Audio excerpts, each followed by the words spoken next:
Estamos aqui mais uma vez para pregar no Evangelho de Marcos, né? Já estamos chegando na reta final aí, depois de vários domingos. Depois aí de 4 domingos aí falando sobre pregando em cima do capítulo 14.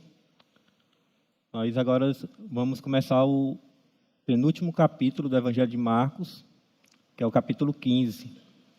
E essa é a antepenúltima mensagem no Evangelho de Marcos. Depois daqui vão ter mais 2 mensagens.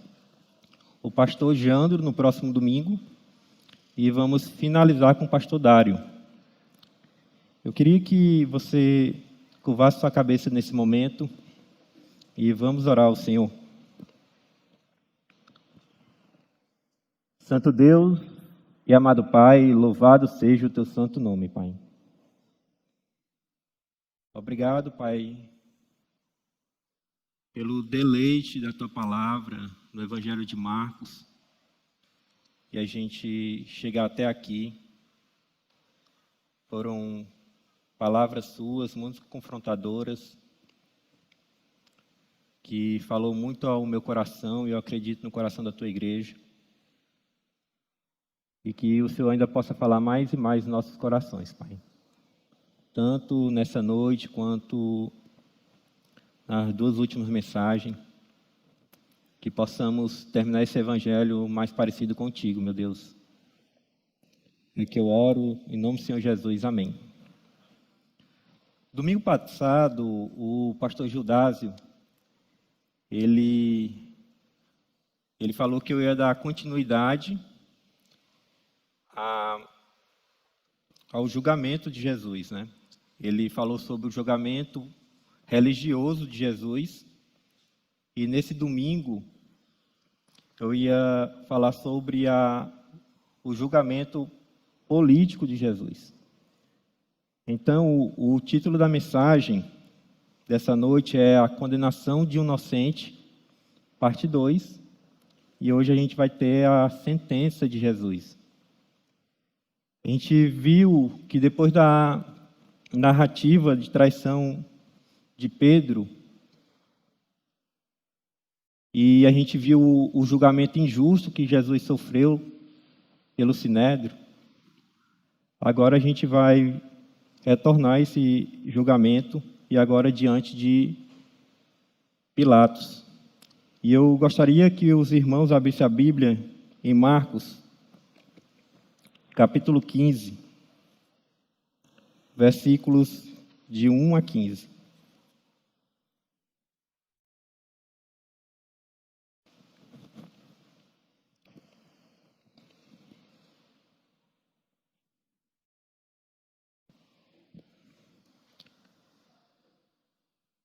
De manhã bem cedo, o chefe dos sacerdotes, com os líderes religiosos, o mestre da lei, os mestres da lei e todo o sinédrio chegaram à decisão.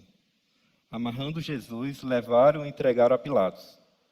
Você é o rei dos judeus? Perguntou Pilatos. Tu o dizes, respondeu Jesus. Os chefes dos sacerdotes o acusaram de muitas coisas, então Pilatos lhe perguntou novamente. Você não vai responder? Veja de quantas coisas o estão acusando. Mas Jesus não respondeu nada, e Pilatos ficou impressionado. Por ocasião da festa, era costume soltar um prisioneiro que o povo pedisse. Um homem chamado Barrabás estava na prisão com os rebeldes que haviam cometido assassinato durante uma rebelião. A multidão chegou e pediu a Pilatos que lhe fizesse o que costumava fazer. Pilatos: vocês querem que eu lhe solte o rei dos judeus? Perguntou Pilatos, sabendo que fora por inveja que os chefes sacerdotes lhe haviam entregado Jesus.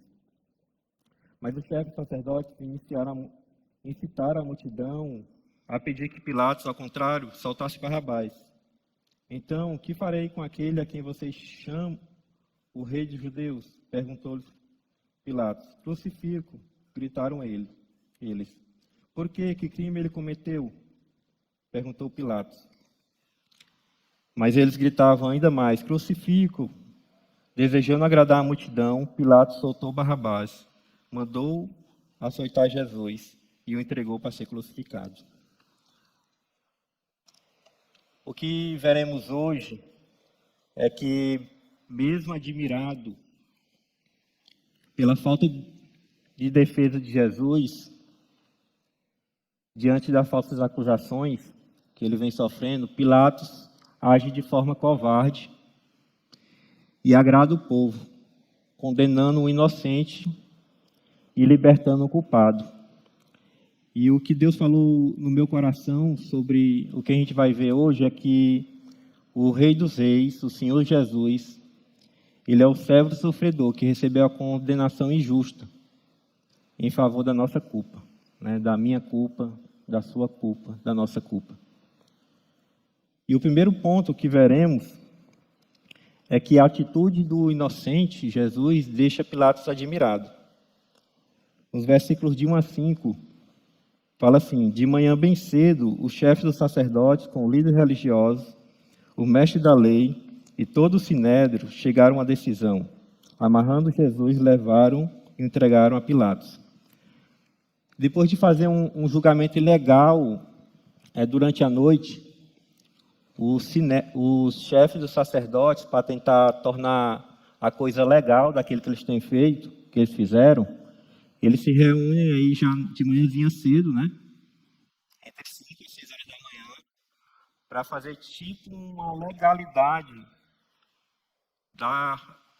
desse julgamento de Jesus. Então eles se reúnem mais uma vez para maquiar a ilegalidade que eles fizeram julgando Jesus à noite. Porque o costume daquela época é que alguém que fosse preso, ele tinha até 24 horas para se defender, e depois de sentenciado, ele tinha mais 24 horas para receber a condenação. E também, por costume que lá estava na época festiva, os judeus não podiam prender e julgar ninguém à noite. E mesmo assim, condenando Jesus à morte, eles não podiam matar Jesus. Eles, pela lei da época, como eles estavam sob o Império Romano, eles só podiam matar alguém ou levar alguém à morte se fosse por autorização e julgados por Roma. Então, eles levam Jesus amarrado para Pilatos. E quem é Pilatos? Pilatos era uma espécie de governador na época, está mais aí para um procurador romano, né? Onde ele tinha autoridade de Roma para governar ali na terra da Judéia. O povo não gostava de Pilatos, principalmente os líderes religiosos, pois quando ele foi para Jerusalém, ele fez questão de espalhar símbolos romanos por toda a cidade, inclusive no templo. E os judeus achavam isso uma ofensa muito grande. Um historiador chamado Flávio Joséfo, ele fala que Pilatos era uma pessoa inflexível, obstinado e sem misericórdia. E agora, depois de ter passado pelo julgamento religioso, Jesus agora está diante de Pilatos para ter o seu julgamento político. E as acusações de Jesus são por sedição, rebeldia, declarar que era rei e incitar o povo a não pagar impostos a César. E continuando, Pilatos agora está diante de Jesus e ele pergunta: você é o rei dos judeus? Perguntou Pilatos. Tu o dizes, respondeu Jesus. Os chefes do sacerdote o acusaram de muitas coisas. Então Pilatos lhe perguntou novamente: você não vai responder? Veja de quantas coisas o estão acusando. Mas Jesus não respondeu nada. E Pilatos ficou impressionado. Pilatos começou a interrogar Jesus, e a única acusação que ele levou a sério foi a dele ser rei, dele se rebelar contra Roma. Porque ele não poderia deixar nenhuma rebelião acontecer em Jerusalém. Isso era uma acusação muito séria. E ele começa a interrogar Jesus. E ele pergunta se Jesus é rei aqui. E Jesus fala que tu dizes. Na cabeça de Pilatos, e do povo de Israel, Jesus poderia ser um rei humano, um rei que governa um país. Mas no próprio Evangelho de Marcos, a gente já falou que o próprio Jesus fala, e também lá em João 18, que o reino dele não era aqui na terra. E Jesus fica admirado porque ele nunca viu um preso igual a Jesus. Geralmente um preso, mesmo ele sendo culpado, quando está diante de um julgamento, ele dá todo tipo de desculpas, inventa várias coisas, tenta arranjar alguma testemunha para se defender, porque ele não quer pagar a pena. Mas aí ele vê Jesus sem se defender das acusações do líder religioso. E Jesus estando calado, naquela época, por lei, o preso que se calava, ele era condenado, direto. Então isso faz com que Pilatos se admire mais de Jesus. Ele vê que as provas contra Jesus eram provas superficiais, como até o Judas frisou bem, da ilegalidade do primeiro julgamento de Jesus. E Pilatos não acha nenhuma prova cabal para acusar Jesus. A gente vai ver lá em Lucas 23 que ele manda primeiro para Herodes interroga Jesus, ele não acha nenhuma prova contra Jesus, ele manda de volta para Pilatos. E Pilatos fala os líderes que vai soltar Jesus porque não encontrou nenhuma prova, que ele era inocente. Mas os líderes insistem em acusar que Pilatos condene Jesus porque querem matá-lo. E Pilatos insiste na questão da inocência de Jesus. E a gente vê, é contraditório aí, que um homem que era sem misericórdia parece que começou a ter misericórdia aí de Jesus, né? E que princípios eu tiro dessa narrativa? É que a defesa é menos importante quando você confia nos planos de Deus. Isso aqui até o Judas falou um pouco domingo passado, mas Jesus ele tinha a plena confiança de Deus. Mesmo sofrendo a injustiça, mesmo sabendo que não tinha uma prova concreta sobre ele, porque se Jesus quisesse, ele podia se defender aqui, ele podia se manifestar e ser inocentado. Se Jesus quisesse, ele até falava que podia mandar uma legião de anjos exaltar ele. Mas Jesus estava convicto do plano de Deus para a vida dele. E o que ele queria era cumprir o plano de Deus. E aqui a defesa dele de se justificar e se achar injusto era menos importante, porque para ele o mais importante era cumprir esse plano. Um outro princípio é que Jesus é soberano quanto ao impacto de decisões dos outros, inclusive políticas, sobre a vida de seus servos e sobre o seu reino. O que a gente também aprende nessa narrativa e trazendo para a nossa vida é que o nosso Senhor Jesus, ele é soberano sobre as decisões políticas que caem sobre a vida da gente, como os discípulos de Jesus. Muitas vezes a gente fica preocupado aí, porque várias leis são criadas que, de certo modo, vai limitar a nossa liberdade, vai trazer consequências para a família, vai trazer consequências nas faculdades, colégios, leis sobre ideologias. Mas o que a gente deve entender é que Jesus é soberano sobre essas coisas. E que essas coisas, se a gente realmente serve ao Senhor, essas coisas não vão nos atingir.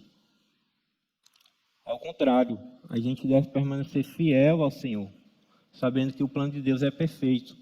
Mesmo que seja proibido o evangelho aqui no Brasil, e todos nós aqui fossem presos aqui, acusados, de alguma coisa, Deus ainda seria soberano e a gente estaria dentro do plano dele.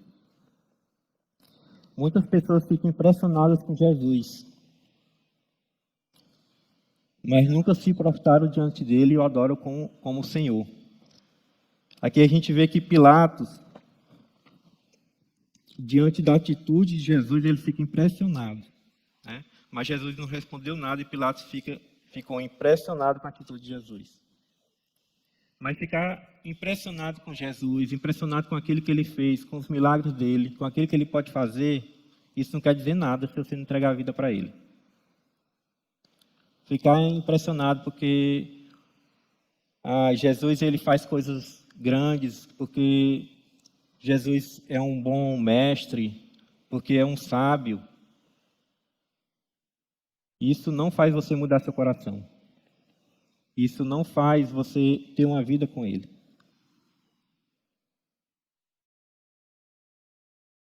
O que faz você ter uma vida com Jesus é quando você se entrega ao senhorio de Cristo. É quando você tem Jesus no seu coração ao ponto que você o ama independentemente de qualquer coisa. Impressionado, a gente pode ficar com qualquer coisa. Impressionado com o time que jogou bem. A gente pode achar uma pessoa que fala bem, bem comportada, se veste bem. Fica impressionado com a atitude de alguém que ajuda alguém na rua. Mas isso não quer dizer que você ama aquela pessoa de todo o seu coração. E com Jesus, mais do que ficar impressionado, a gente tem que amá-lo de todo o nosso coração.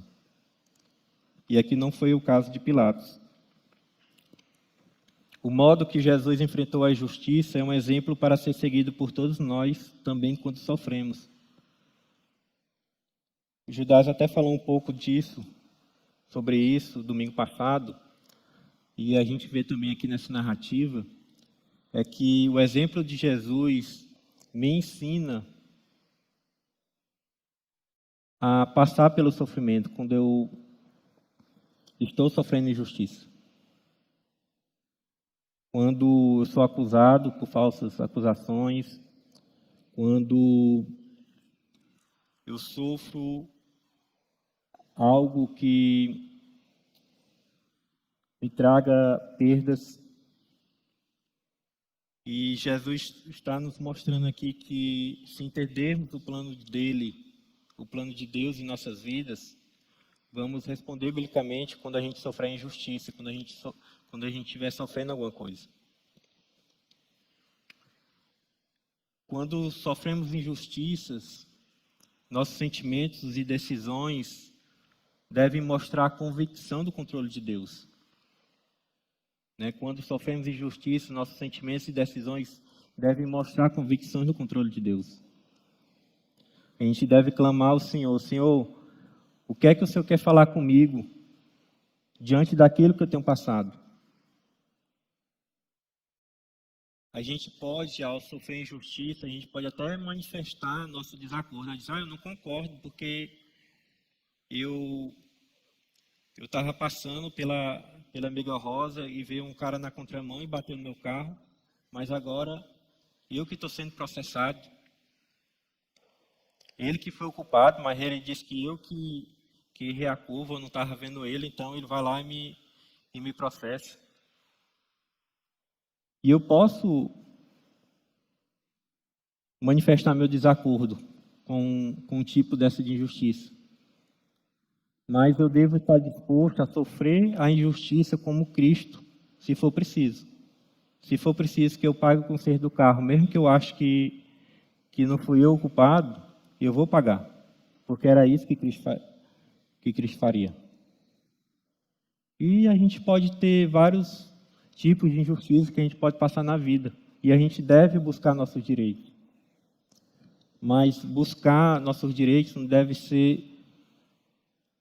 sobressair ao ponto que a gente venha esquecer as atitudes de Cristo quando ele sofreu injustiça. Como exemplo de Jesus, nos ajuda a lidar com injustiça na esfera civil. como o exemplo dele, se você estiver sofrendo uma injustiça na esfera civil, como ele lhe ajuda a passar por essa injustiça. O segundo ponto da mensagem está lá em Marcos, capítulo 15, versículos de 6 a 11. Por ocasião da festa, era costume soltar um prisioneiro que o povo pedisse. Um homem chamado Barrabás estava na prisão com os rebeldes que haviam cometido assassinato durante uma rebelião. A multidão chegou e pediu a Pilatos que lhe fizesse o que costumava fazer. Vocês querem que eu lhe solte o rei dos judeus? Perguntou Pilatos, sabendo que fora por inveja que os chefes dos sacerdotes lhe haviam entregado Jesus. Mas os chefes dos sacerdotes incitaram a multidão a pedir que Pilatos, ao contrário, soltasse Barrabás. Então, que farei com aquele a quem vocês chamam o rei dos judeus? Perguntou Pilatos. Crucificam, gritaram eles. Aqui Pilatos, ele acreditando na inocência de Jesus, ele vai usar um artifício da época, um costume da época, né, que era esse de soltar um prisioneiro que o povo pedisse. Toda vez que tinha a época lá da Páscoa, tinha essa tradição. E Pilatos, ele assim, não, agora eu vou dar a oportunidade do povo soltar Jesus, porque eu acredito na inocência dele, porque essas acusações aí dos líderes religiosos são meias infundáveis. E lá, Pilatos chega para a multidão, e esse ano eles têm 2 concorrentes, o rei dos judeus, Jesus, ou Barrabás. Né? Quem era Barrabás? Barrabás, seu nome, ele significa filho de um pai, de uma forma bem genérica mesmo. Ele era um zelote, que por sua vez era um grupo revolucionário, que era um grupo terrorista. Ele usava de violência para resolver a questão da imposição romana em Israel. Em João 18:40 fala que ele era um criminoso. Em Mateus 27:16, que Barrabás era famoso por sua maldade. E por mais que Barrabás pudesse ser uma opção para ser solto, em uma ocasião normal, se fosse outro tempo, era improvável que a multidão escolhesse ele. Né? Quem querer soltar um criminoso, um assassino igual Barrabás. Né?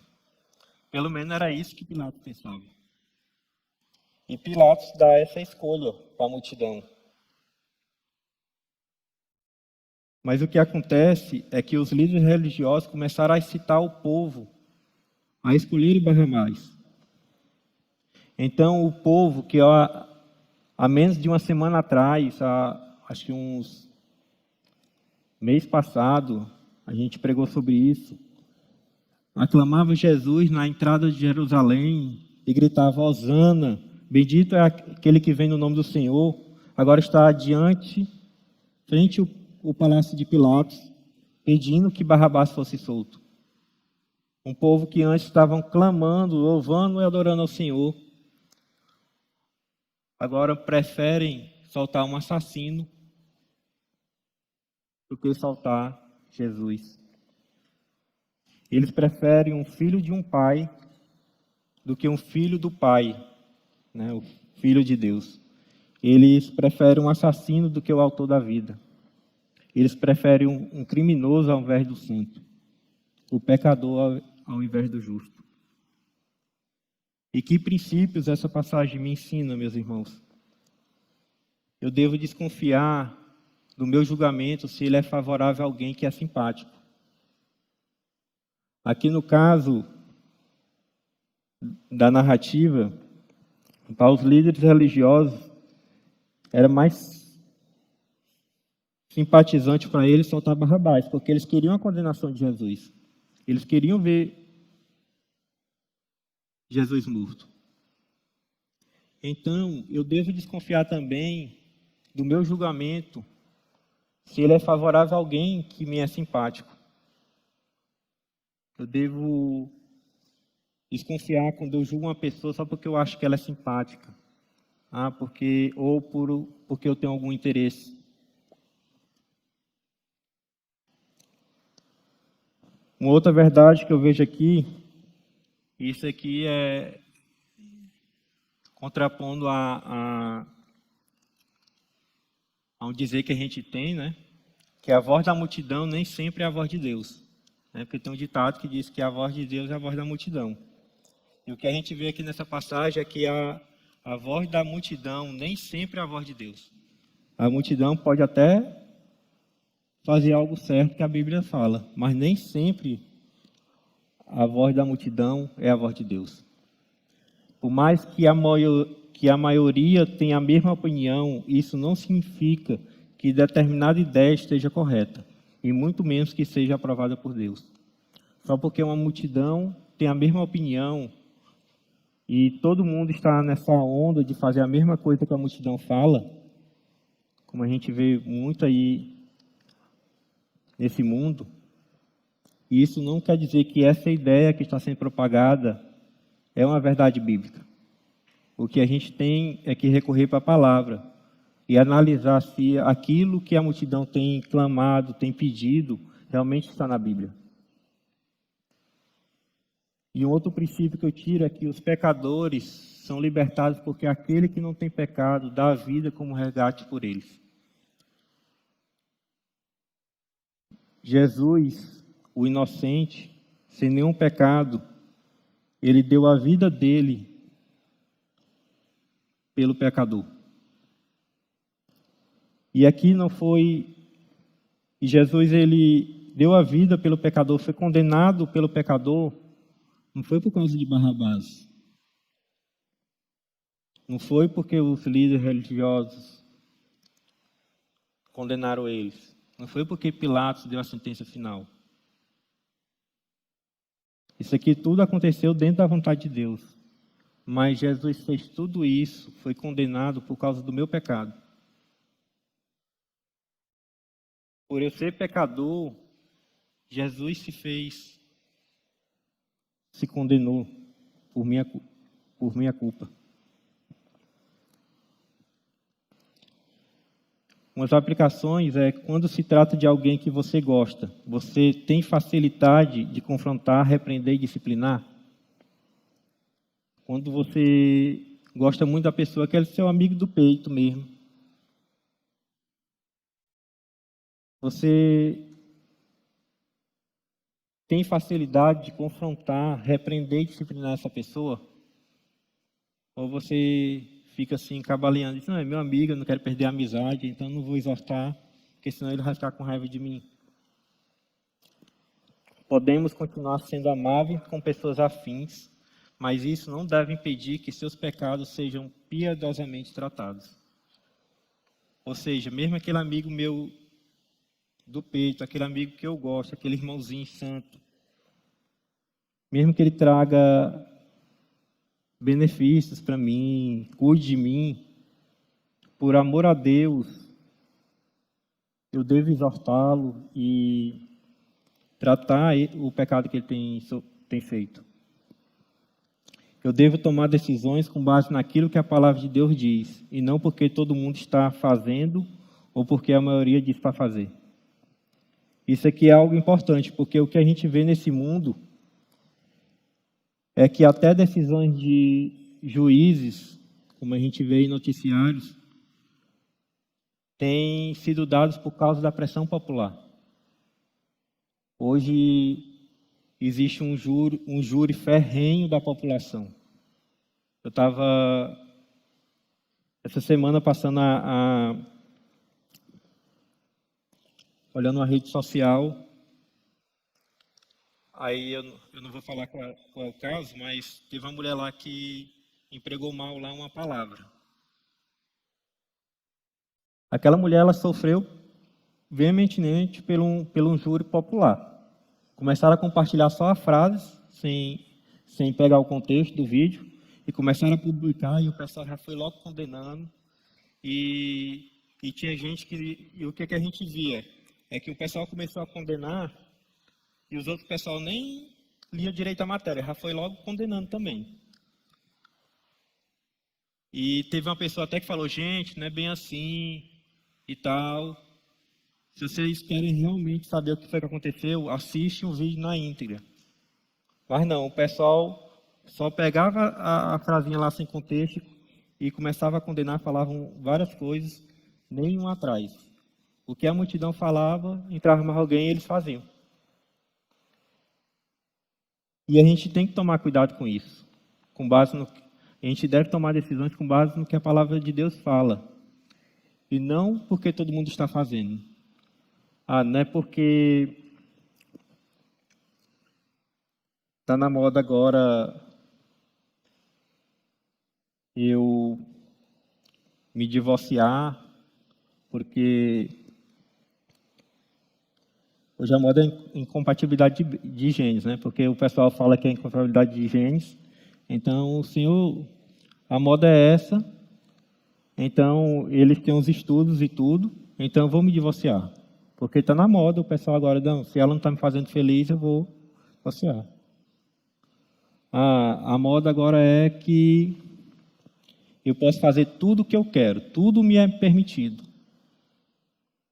Para mim ser realmente um cristão verdadeiro, eu preciso primeiro provar o mundo.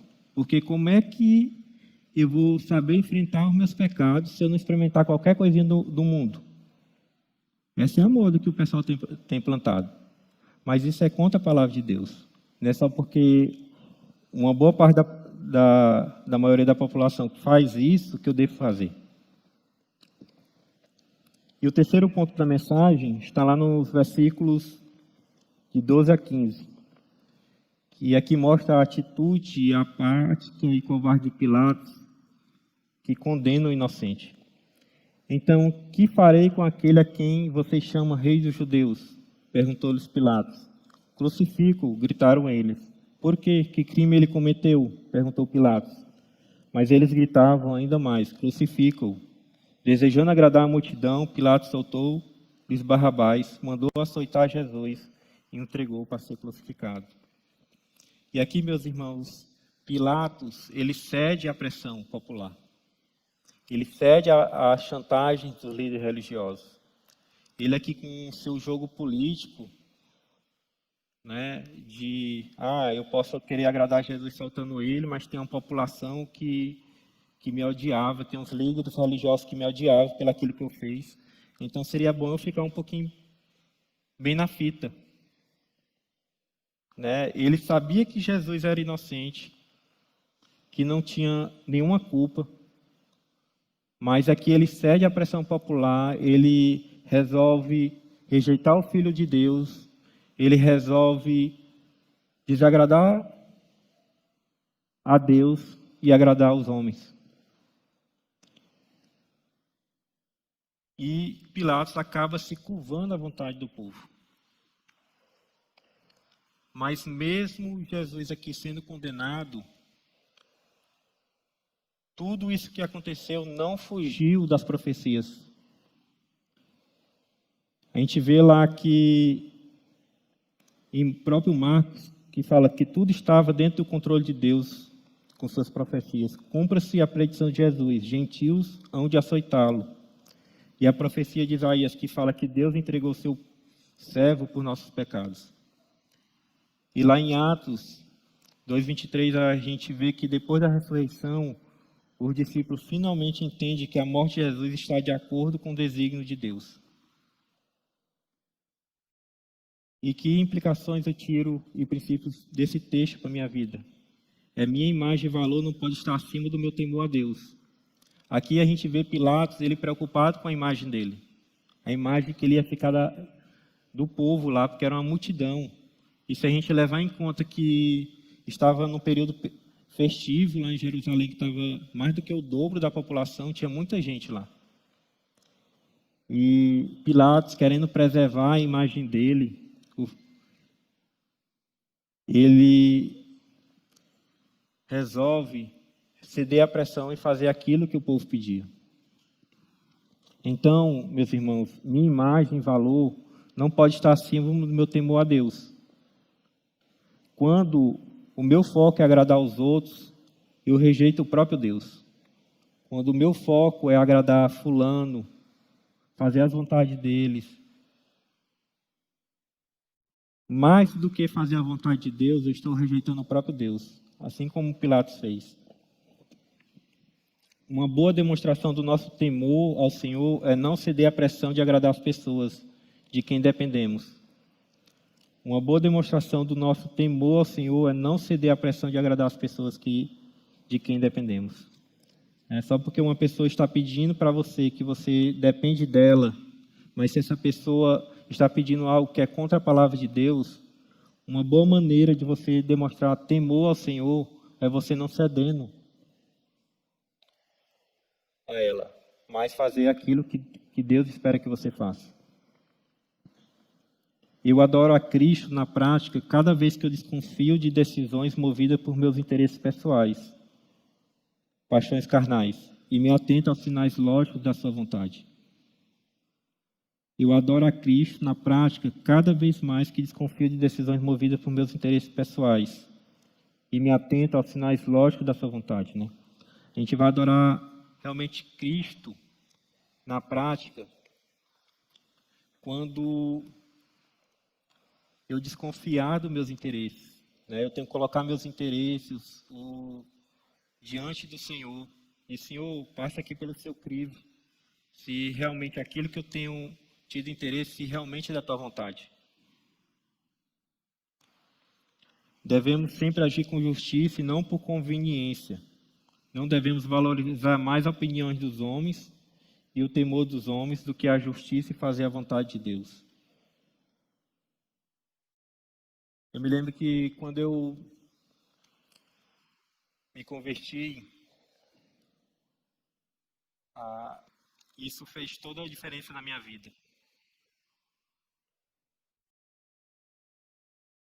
Porque eu tinha acabado de me converter e minha amizade praticamente era com o pessoal do mundo. E eu saía muito com meus amigos, né? Com meus primos também. E eu via que muitas coisas ainda que eu fazia era por conveniência.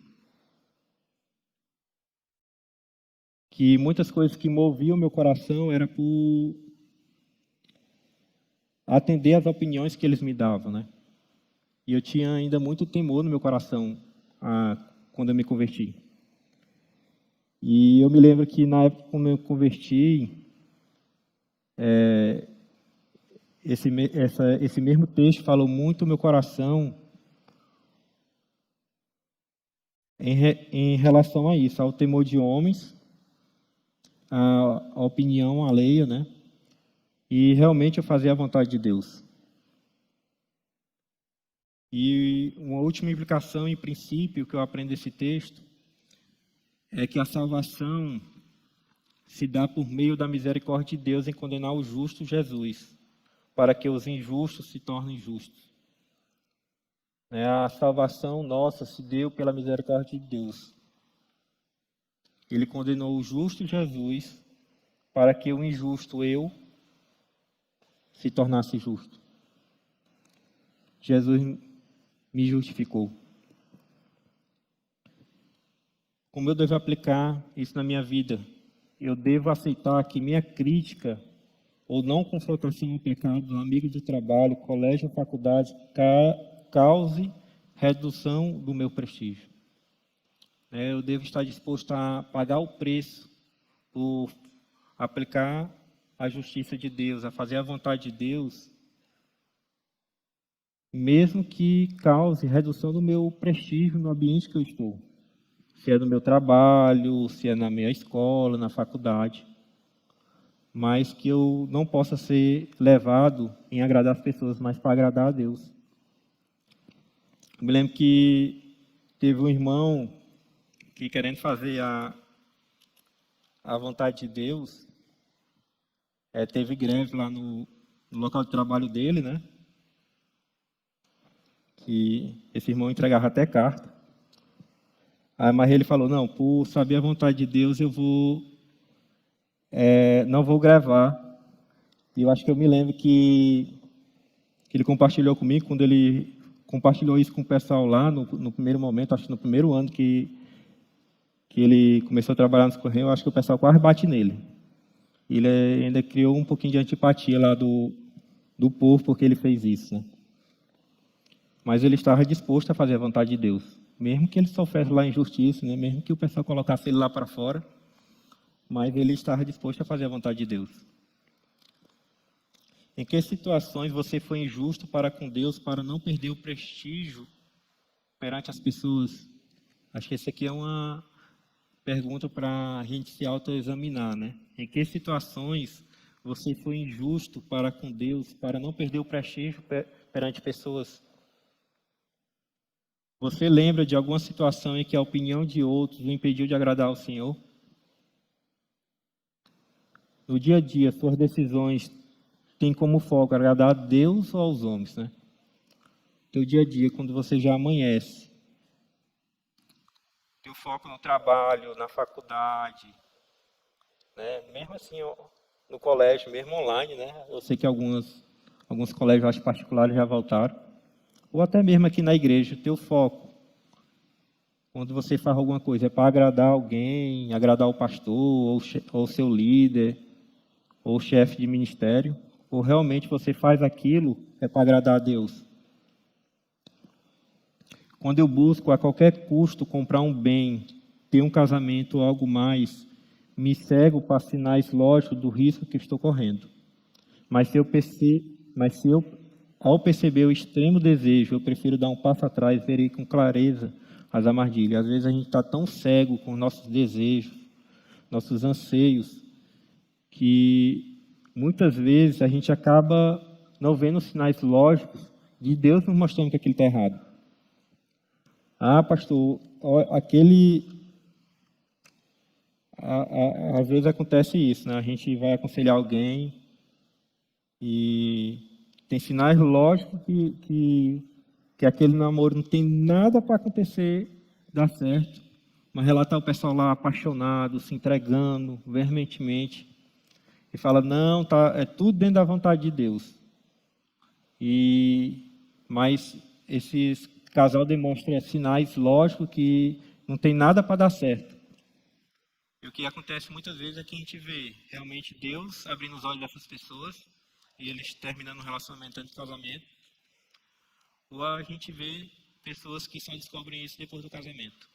Mas aí depois do casamento já é tarde, né? Tem que realmente colocar o joelho no chão e orar para que Deus tenha graça e misericórdia. Mas muitas vezes a gente está tão cego pelos nossos desejos que a gente não enxerga os sinais que Deus nos dá para a gente fazer a vontade dele. Eu queria concluir dizendo que os tons da injustiça nunca ofuscaram a luz da justiça de Deus. A gente pode até se indignar aqui por todo o tratamento que Jesus sofreu, né? Ele foi traído pelos um dos discípulos. Ele foi preso no meio da noite. Ele foi julgado injustamente. Passou aí umas 2 horas apanhando, levando murro. Depois ele foi levado para Pilatos. Lá ele foi chicoteado, apanhou, zombaram dele. Mas nada dessa injustiça ofuscou a luz da justiça de Deus. O plano redentor de Deus. Fiel ao plano, Jesus sofreu injustiça para a minha salvação. E esse é um ponto, irmãos, que nós como cristãos temos que ter ciência. No fim das contas, Jesus não morreu porque foi condenado por Pilatos, ou foi a multidão, né, que condenou Pilatos, ou Jesus. Mas foi para a minha salvação. O justo Jesus lá morreu pelo injusto Carlinhos. Assim como também todos nós.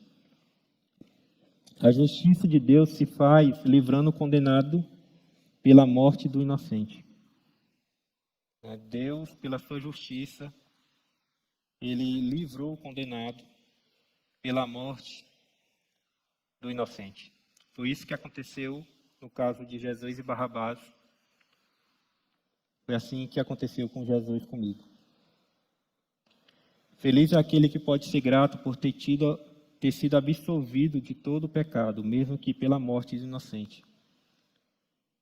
Você tem sido grato ao Senhor porque, em vez de você ter sido condenado,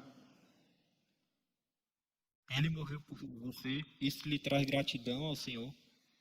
Todo dia ao se levantar, Senhor, obrigado, Senhor, porque se não fosse pelo Senhor, pela sua graça e misericórdia, hoje eu seria um condenado.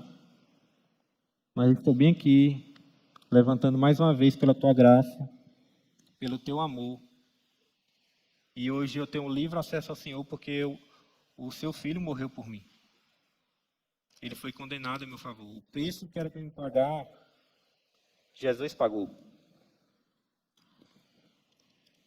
E eu quero terminar dizendo que não se deixar vencer pelo pecado mostraria sua indignação com a injustiça sofrida por Jesus.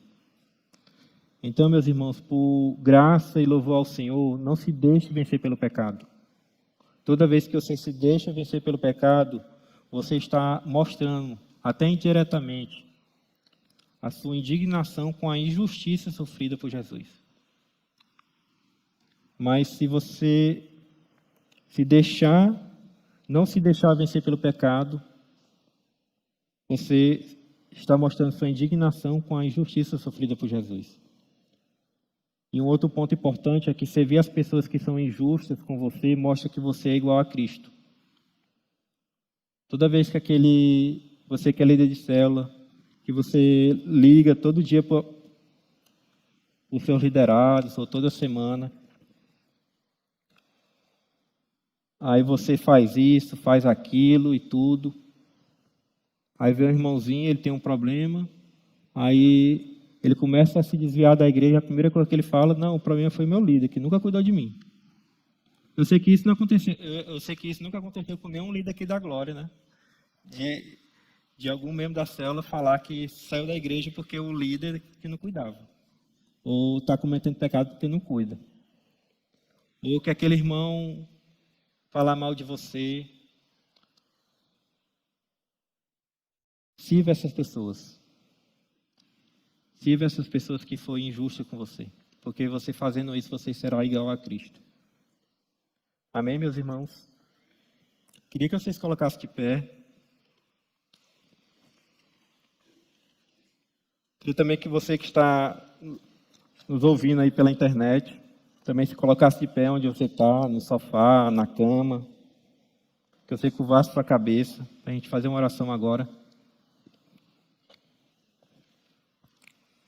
Santo Deus e amado Pai, louvado seja o teu santo nome, Pai. Engrandecido seja o Senhor, tanto aqui na terra como no céu.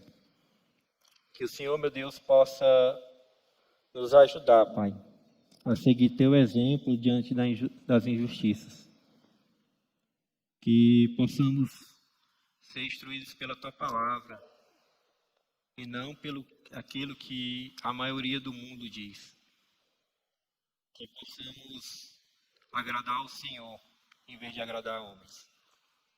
Que nessa semana, Pai, o Senhor possa estar trabalhando no nosso coração através dessa mensagem e que possamos ser, através dela, mais parecido contigo. Que o Senhor possa nos levar agora em paz para nossas casas e que possamos ter uma semana abençoada, Pai. É que eu oro em nome do Senhor Jesus. Amém.